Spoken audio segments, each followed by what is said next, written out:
ભારતનું વિજ્ઞાન અને ટેકનોલોજીનો વારસો પાઠ 5. વિજ્ઞાન અને ટેકનોલોજીના ક્ષેત્રમાં ભારતે જબરદસ્ત સંશોધન કર્યા, જેનાથી વિશ્વના ઘણા બધા દેશો એને નજીક લાવીને મૂકી દીધા. દેશ વચ્ચે આંતરવ્યવહાર એણે સરળ બનાવ્યો. વિશ્વના તમામ દેશો એની વચ્ચે સહયોગ વધ્યો અને રાષ્ટ્રો વચ્ચે વિશ્વ શાંતિ અને સહ અસ્તિત્વ એની ભાવના વધી. પ્રાચીન ભારતમાં વિજ્ઞાન, એવું કહેવાય કે આપણા પ્રાચીન ભારતના ઋષિ મુનિઓએ ખરેખર વિજ્ઞાન, વૈદક, ખગોળ, જ્યોતિષ, ફિઝિક્સ, ભૌતિકશાસ્ત્ર, વાસ્તુશાસ્ત્ર, ઇવન દો મેડિકલ સાયન્સ એટલે કે ચિકિત્સા શાસ્ત્ર, એમાં પણ ઘણું પ્રદાન કર્યું છે. અને આ પ્રદાનને કારણે આપણા ઋષિ મુનિઓ, વિદ્વાનો જે પ્રખ્યાત થઈ ગયા. કહેવાય છે કે ભારત દેશ, વર્ષોથી લોકો એવું જ કહે છે કે ભારત તો ધર્મ અને તત્વજ્ઞાન એમાં જ રચ્યો પચ્યો રહે છે. એ લોકોને સમજાવવું પડે કે ભારત ખાલી તત્વજ્ઞાન કે ધર્મમાં જ નથી, વિજ્ઞાનમાં પણ એટલો જ આગળ છે. ભારત એટલો જ આગળ છે વિજ્ઞાનમાં પણ. વિજ્ઞાનના ક્ષેત્રે પણ તેણે એટલી જ પ્રગતિ કરી છે. હવે ધાતુ વિદ્યા, મેટલ. ધાતુ વિદ્યામાં ભારતના લોકો પોતાના વ્યવહારિક જીવનમાં તેનો ઉપયોગ કરે છે. ધાતુની ઘણી બધી વસ્તુ બનાવે છે. અત્યારે તમે કે હું મેટલની ઘણી બધી વસ્તુ યુઝ કરીએ જ છીએ, પણ એની અદ્વિતીય સિદ્ધિ પ્રાચીન કાળમાં મળેલી સિંધુ ખીણની નર્તકીની મૂર્તિમાં જોવા મળે.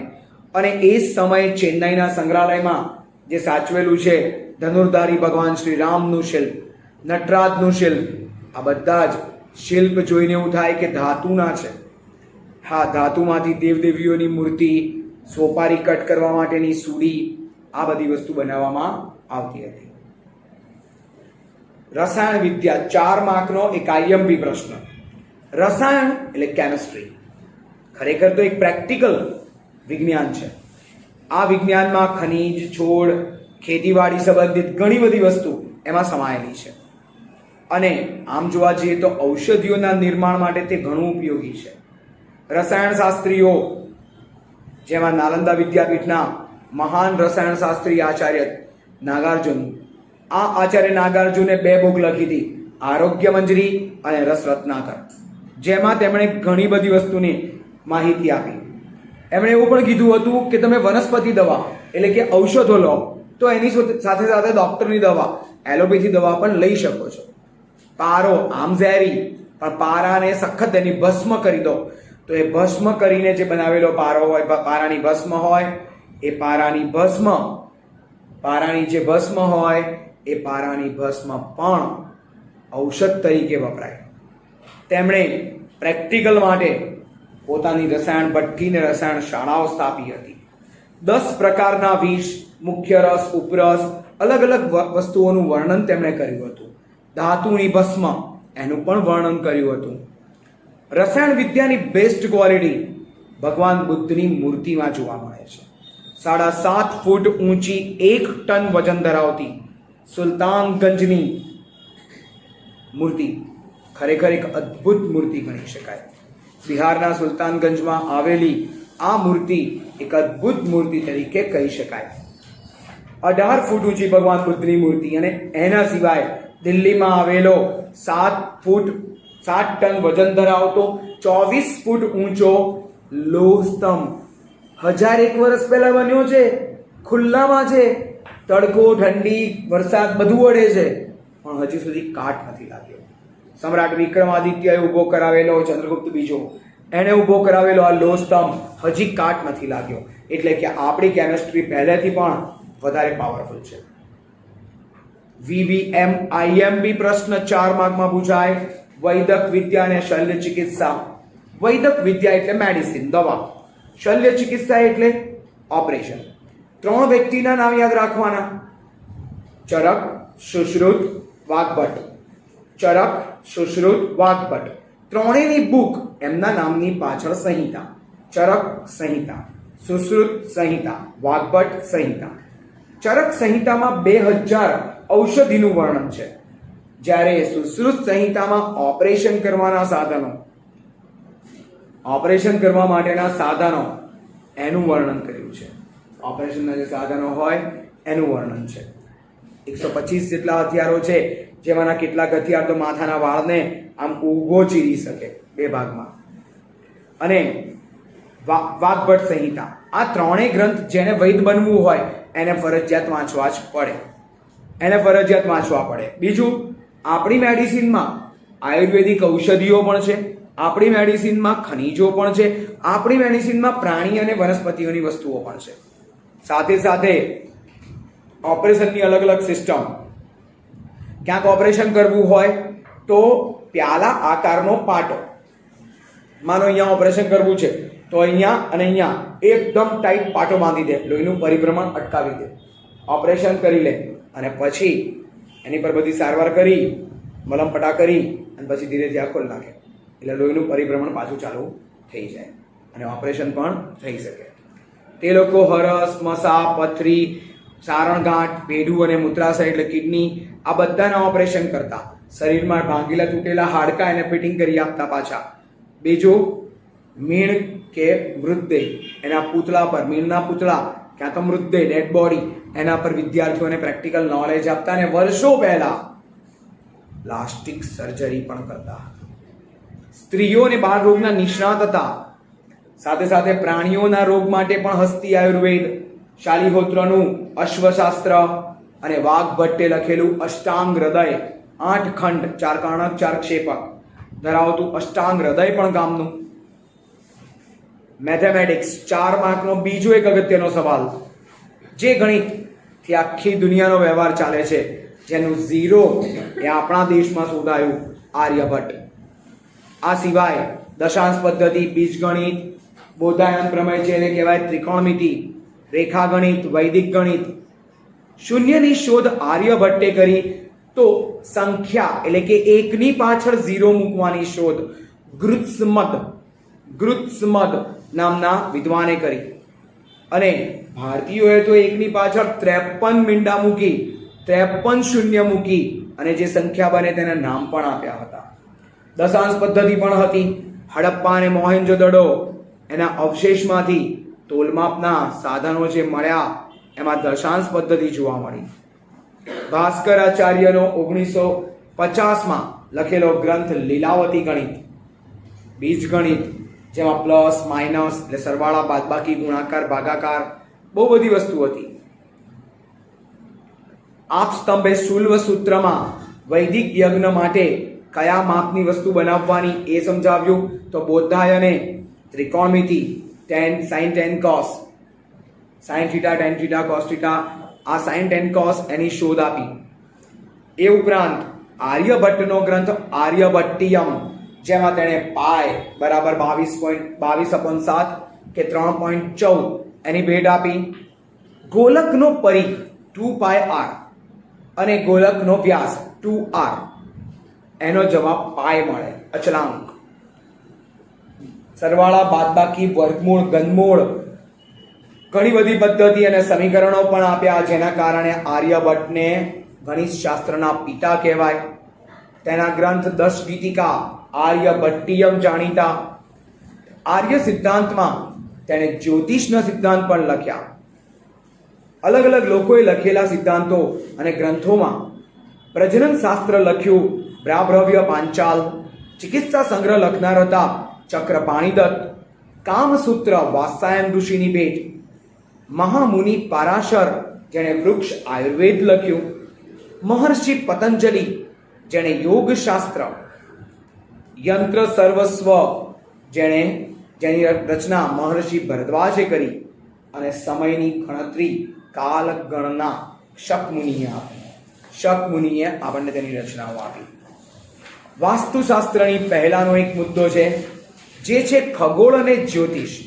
તો આમાં પહેલી લાઈન બહુ અગત્યની છે કે ખગોળશાસ્ત્ર ભારતનું સૌથી પ્રાચીન શાસ્ત્ર.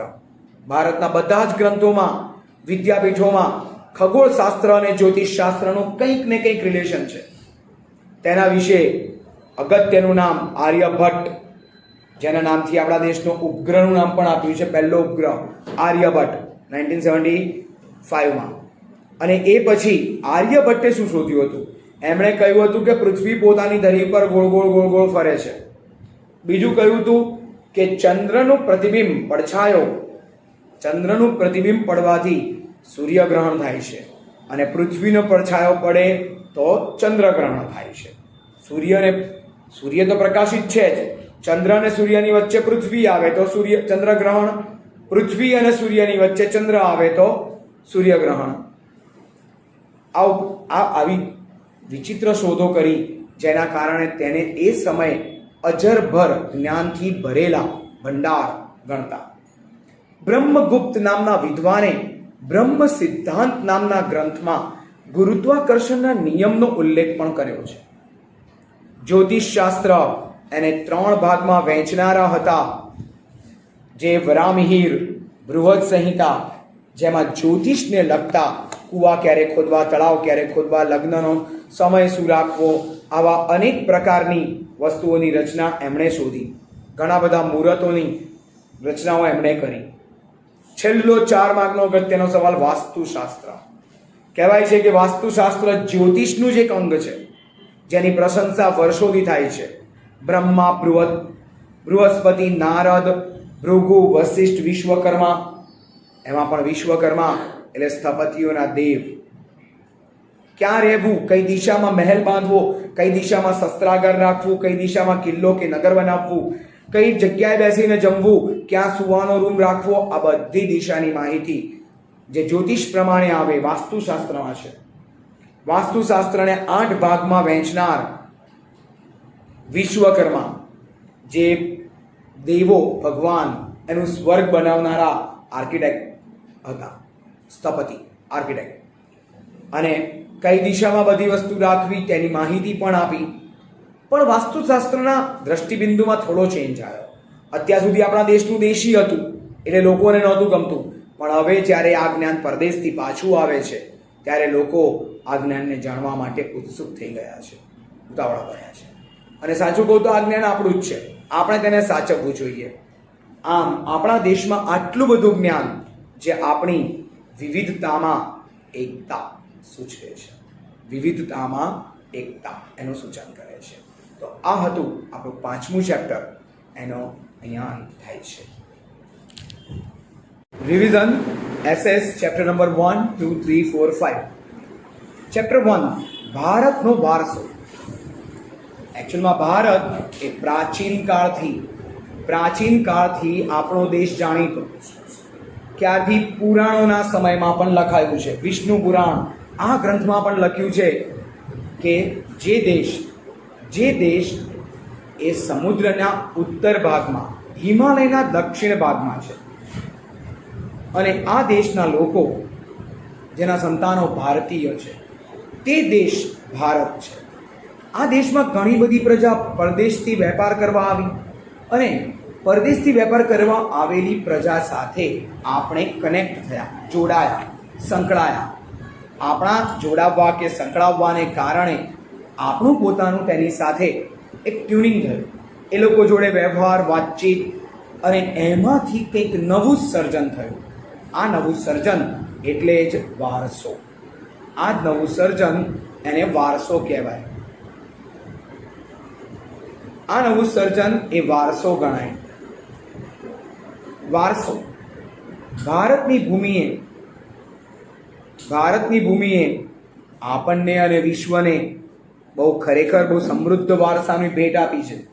ઘણો વારસો, પણ આપણા વારસાએ આપણને સત, ચિત, આનંદ, કઈ 3 વસ્તુ?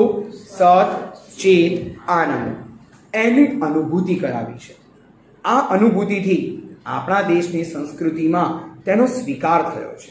તેણે અપનાવેલી અહિંસા, શાંતિ આજે પણ એટલી જ મૂલ્યવાન છે.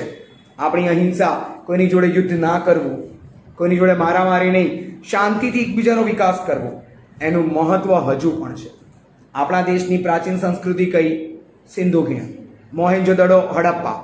આ સિંધુ ખીણની સંસ્કૃતિથી શરૂ કરીને અત્યાર સુધીના લોકોએ પોતાની બુદ્ધિશક્તિ, આવડત, કલા કૌશલ્ય આ બધા દ્વારા ખરેખર એક સરસ વિકાસ કર્યો, જેમાં ઋષિ મુનિઓ, સંતો, ઇતિહાસકારો, કારીગરો આ બધાએ સપોર્ટ કર્યો. અને આજે એના જ કારણે આપણને આપણા પૂર્વજો તરફથી જીવન જીવવાની એક રીત મળી, આપણા પૂર્વજો પાસેથી આપણને જીવન જીવવાની જે રીત મળી, સિસ્ટમ મળી, એને આપણે કહીએ છીએ સંસ્કૃતિ, સાંસ્કૃતિક વારસો. સંસ્કૃતિ એની સાથે વારસો હંમેશા જોડાયેલો જ હોય. અને વારસાના બે પ્રકાર, પ્રાકૃતિક અને સાંસ્કૃતિક. પ્રકૃતિ, પર્યાવરણ અને માનવ જીવન. વ્યાખ્યા છે: પ્રકૃતિ, પર્યાવરણ અને માનવ જીવન વચ્ચેના નિકટતમ સંબંધ એનું પરિણામ એટલે પ્રાકૃતિક વારસો.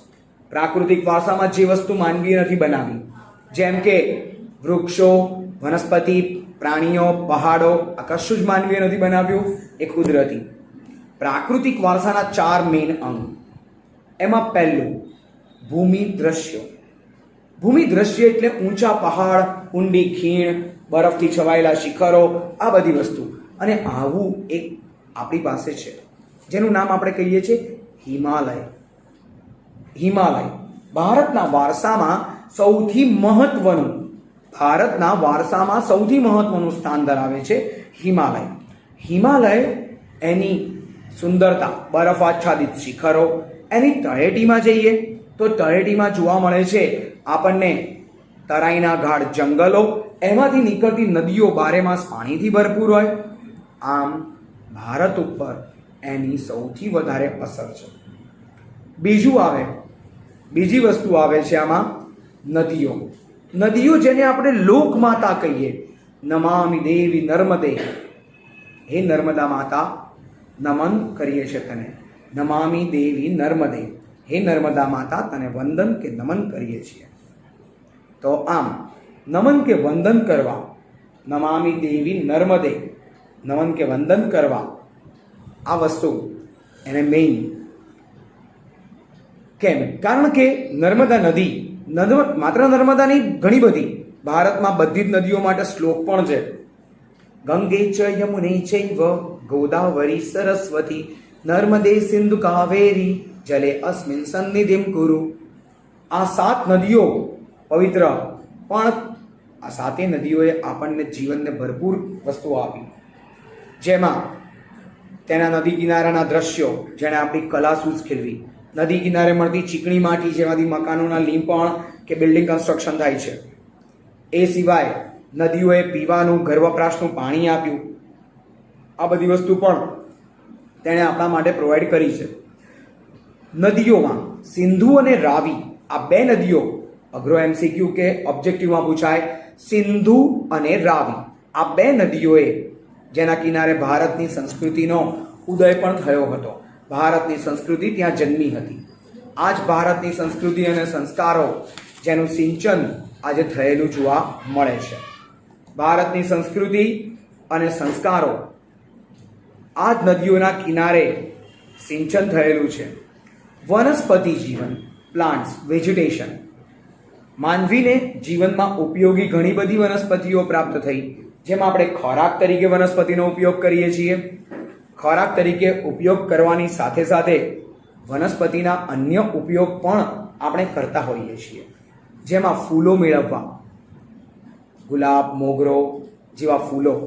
જ્યારે ઔષધિ તરીકે કુંવારપાઠું, એલોવેરાનું નામ બધાએ સાંભળ્યું જ હોય. એલોવેરા, તુલસી, અરડુસી, હરડે, આંબળા, બહેડા, આ બધા જ એ આયુર્વેદિક ઔષધિઓ તરીકે કામના છે. આ સિવાય પણ ધર્મમાં પણ બહુ મહત્વ છે. પીપળાને રોજ પાણી ચડાવો, તુલસી ઘરના આંગણે હોય, અને વટ સાવિત્રીના વ્રતના દિવસે વડની પૂજા થાય. એના પછી પ્રાણી જીવન. પ્રાણીઓ પણ ભારતને પુષ્કળ મળ્યા છે. ઢગલો પ્રાણીઓ છે. આ પ્રાણીઓમાં સૌથી પહેલા આપણા દેશમાં હરણ, સાબર, રોઝ, શિયાળ, વાઘ, સિંહ, ચિત્તા, ઢગલો પ્રાણીઓ છે. પણ આમાંથી આપણે 4 સિંહની આકૃતિને આપણા રાષ્ટ્રચિહ્ન, નેશનલ એમ્બ્લમ એમાં લીધું છે, જેના કારણે એનું મહત્વ ઘણું વધી ગયું છે. બીજી વસ્તુ, રાષ્ટ્રચિહ્ન તરીકે આપણે તેને વાપર્યું છે. સાથે સાથે દેશના પ્રગતિ કે વિકાસ માટે પણ, દેશની પ્રગતિ, દેશના વિકાસ, એના કાર્યો માટે પણ આપણે આવા કેટલાક પ્રતીકો અને સંજ્ઞાઓમાં પ્રાણીઓ લીધા છે. તો દેવી દેવતાઓના વાહન તરીકે, જેમાં ખોડિયાર માતાના વાહન તરીકે મગર, અંબેમાના વાહન તરીકે વાઘ વગેરે. તો આ હતી આપણી પ્રકૃતિનો વારસો. સંસ્કૃતિ મતલબ કે સાંસ્કૃતિક વારસો. સાંસ્કૃતિક વારસો કોને કહેવાય? જે વસ્તુ માનવીએ પોતે પોતાના પૂર્વજો પાસેથી મેળવી, તેમાં પોતાની બુદ્ધિ શક્તિ, આવડત, કલા કૌશલ્યથી વધારો કર્યો, આ બધાને કહેવાય સાંસ્કૃતિક વારસો. આને કહેવાય સાંસ્કૃતિક વારસો. આ સાંસ્કૃતિક વારસામાં માત્ર ભારતના જ લોકો નહીં, બહારથી આવેલા લોકોએ પણ આપણને વારસાની ભેટ આપી છે. આવા વારસામાં બહારથી આવેલામાં શક, હુણ, ઈરાનીઓ, તુર્ક, મુગલ, પારસીઓ અને અંગ્રેજોને ફ્રેન્ચો પણ ખરા. અંગ્રેજોની મોટામાં મોટી ભેટ અંગ્રેજી. આ સિવાય આપણા દેશની પોતાની સંસ્કૃતિ એટલી સમૃદ્ધ હતી કે 5000 વર્ષ જૂની સંસ્કૃતિ છે મૂર્તિ બનાવવાની કલા. મૂર્તિકલા, શિલ્પકલા. મૂર્તિ બનાવવાની કલા, જેને શિલ્પકલા કહેવાય, કેટલા વર્ષ જૂની છે? 5000 વર્ષ જૂની કલા છે.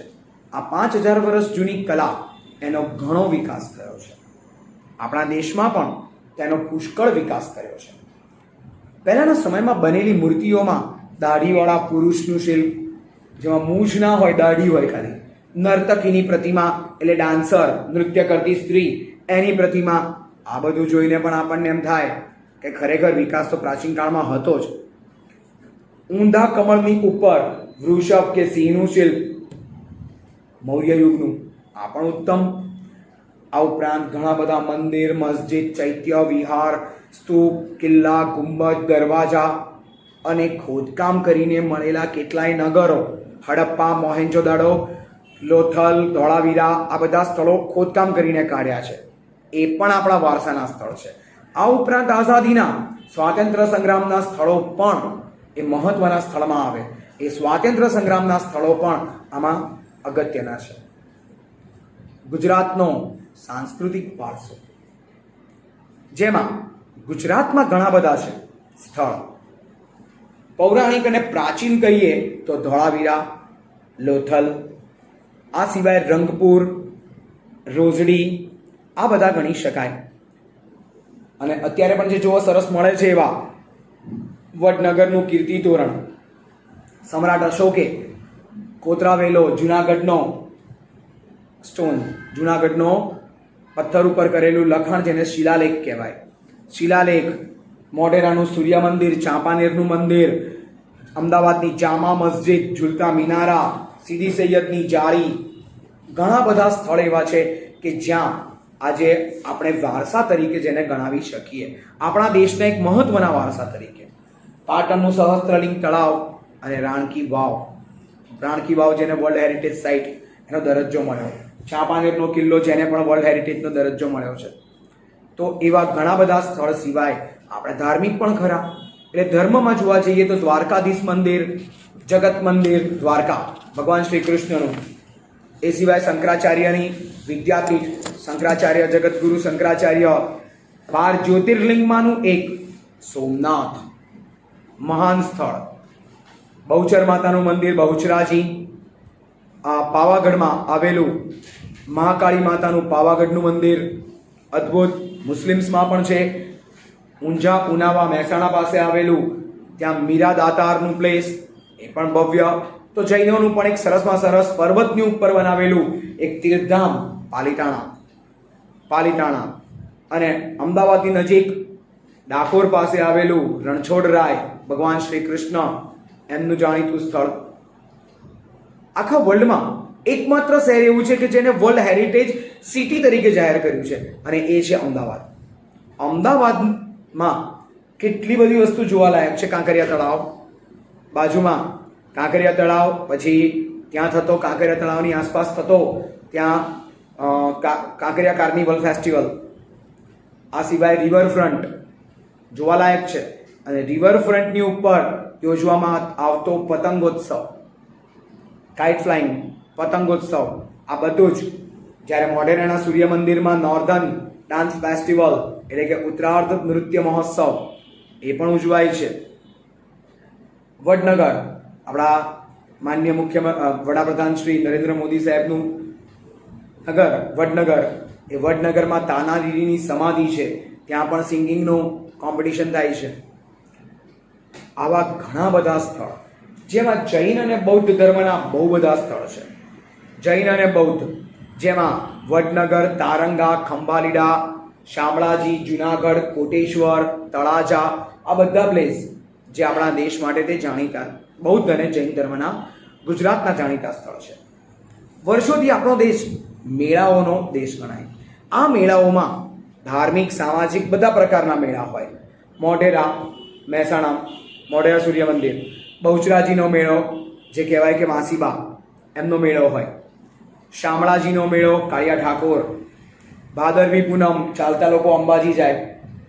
એ સિવાય ભવનાથ, નાગા બાવાઓનો મેળો, સાક્ષાત શંકર ભગવાન નાગા બાવા બનીને સાક્ષાત આવે ત્યાં.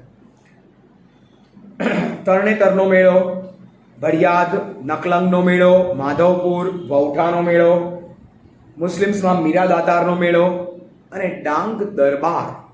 ડાંગ દરબાર આદિવાસીઓનું જે જિંગલલા હુ હુ કરતા હોય એવા આદિવાસીનો ઓરિજિનલ ડાન્સ.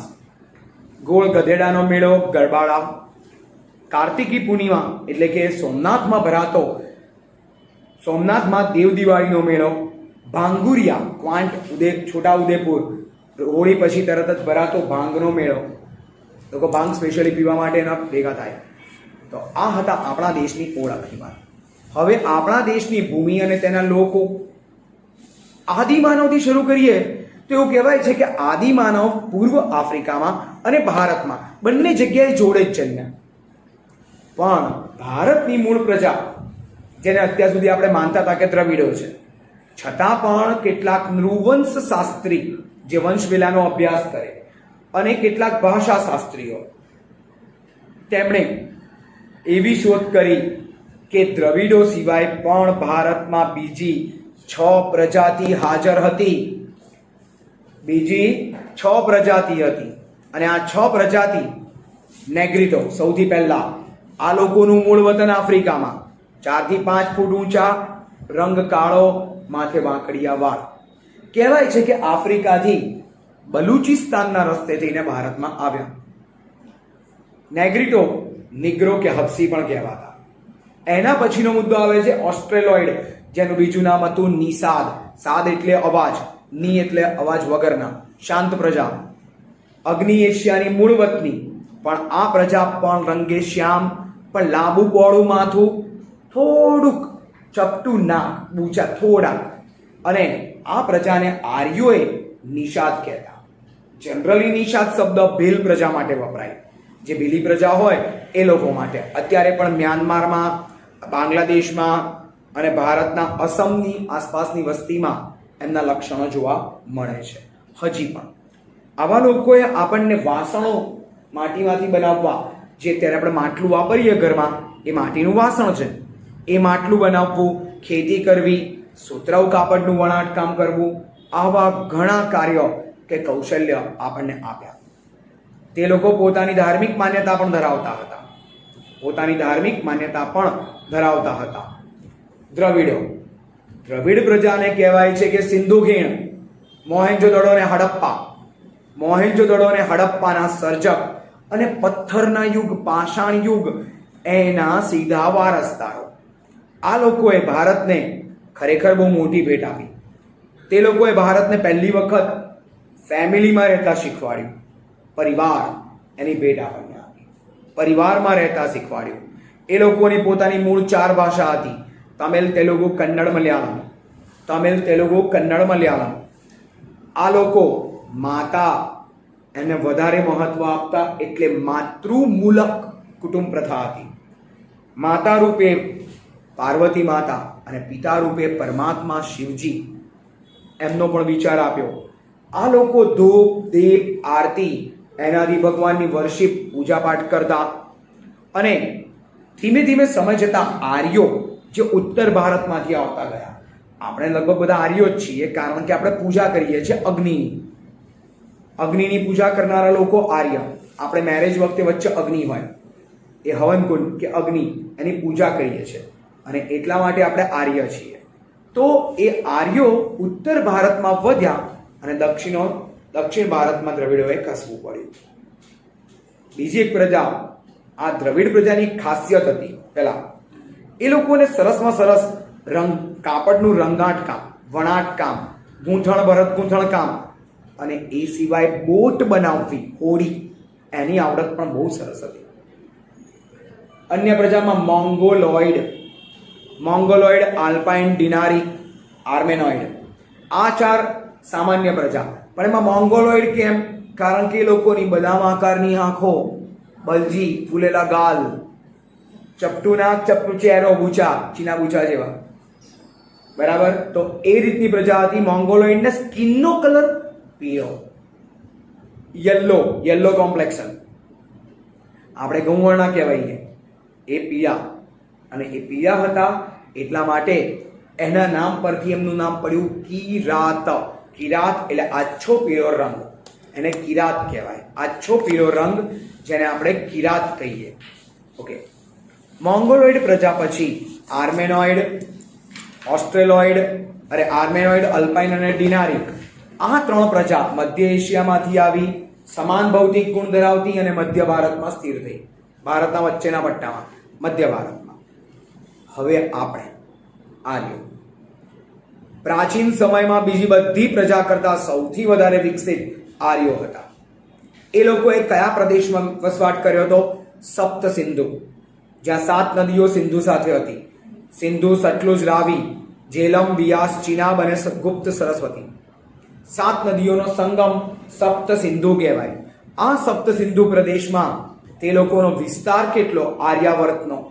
તો છેક બિહારમાં મિથિલા સુધી અને દક્ષિણમાં વિંધ્યાચલ સુધી, ઉત્તરમાં પાકિસ્તાન આખું. ટૂંકમાં બહુ મોટું સામ્રાજ્ય હતું આર્યોનું, જબરજસ્ત જાયન્ટ. અને આ રીતે તે લોકો પ્રકૃતિના પૂજક પણ હતા. એ લોકોએ ભારત, કહેવાય છે કે ભરત વંશના રાજા ભરતના નામ પરથી ભારત દેશ નામ પડ્યું હશે. પણ એ લોકો ભગવાનની પૂજા આરાધના, સ્તુતિ, યજ્ઞ, મંત્ર આ બધું કરતા. તેમાં હોમ, હવન, યજ્ઞ એમના સમયમાં શરૂ થઈ ચૂક્યા હતા. કુદરતના તત્વ એટલે કે પ્રકૃતિના તત્વ, નદીઓ, વનસ્પતિ, પ્રાણીઓ એની પણ પૂજા આરાધના કરતા હતા. આમ આ લોકો આપણા દેશમાં જે રહ્યા હતા આર્યો, એમણે આપણને ઘણી બધી ભેટ આપી. ધીમે ધીમે એવું બન્યું, આર્યો, દ્રવિડો, આલ્પાઇન, મોંગોલોઇડ બધા એકબીજા જોડે ભળતા ગયા. ધીમે ધીમે સમયાંતર એકબીજાના નામ, એકબીજાના રિવાજો એ એક્સેપ્ટ કરતા ગયા. ધીમે ધીમે એમની વચ્ચે લગ્ન સંબંધ બંધાતા ગયા અને એમાંથી આધુનિક ભારતની આપણા જેવી પ્રજા ઉત્પન્ન થઈ. છેલ્લો પોઈન્ટ આ ચેપ્ટરનો, પહેલા ચેપ્ટરનો, વારસાનું જતન અને સંરક્ષણ. વારસાની બાબતોએ ભારતને રળિયામણું, નયનરમ્ય, આકર્ષક બનાવ્યું. ભારતને ગૌરવ અપાવ્યું. ભારતને ખરેખર ગ્રેટ સૌથી ઉત્તમ ગૌરવ અપાવ્યું. અને આ વારસાને આપણે સાચવવો પડે જ. જો નહીં સાચવીએ તો ભવિષ્યમાં આપણી પાસે જ કંઈ નહીં હોય. એના માટે જ આપણા બંધારણની કલમ 51 ક એના 6 જ અને ટ આ 3 વિભાગમાં લખ્યું છે કે જંગલ, તળાવ, નદી, વન્ય પશુ પક્ષી સહિત બધાનું રક્ષણ કરવું. આપણી સંવંદિન સંસ્કૃતિના વારસાનું મૂલ્ય સમજીને જાળવી રાખવી. હિંસાનો ત્યાગ કરવો, જાહેર મિલકતનું રક્ષણ કરવું. પણ જો ભારતે આટલી પ્રગતિ કરી હોય તો એ માત્ર શેના આધારે કરી છે? તો ભારતના સાંસ્કૃતિક અને પ્રાકૃતિક વારસાને આધારે છે. પ્રકૃતિએ પણ આપણને પોતાનો વારસો વિકસાવવા માટેની અમૂલ્ય તક આપી અને એ વારસાની તક આપણને આજે પ્રાપ્ત થઈ છે. તો આમ સદીઓથી આપણે જે વિકાસ કર્યો એ ભારતના વારસાનો વિકાસ હતો, જે આજે અહીંયા પૂરો થાય છે. તો આ પહેલું ચેપ્ટર અહીંયા કમ્પ્લીટ થયું. Hello friends, I am Bhumir sir.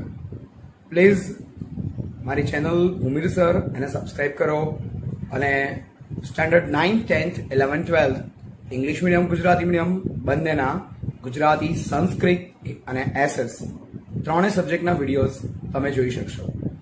Okay, આ ચેનલ પબ્લિકલી છે, જેમાં કોઈ બીજા કન્ટેન્ટ્સ નથી, ઓનલી એજ્યુકેશન રિલેટેડ છે. સો પ્લીઝ દરેક જણ આ ચેનલને સબસ્ક્રાઇબ કરતા રહો અને નવા નવા વિડીયોઝ તમે જોઈ શકશો. તમારા બાળકોને અથવા તો ફ્રેન્ડ સર્કલમાં કોઈ પણ હોય એને પણ તમે આ વિડીયોઝ બતાવી શકશો. Okay, so thank you for this cooperation. Okay, by.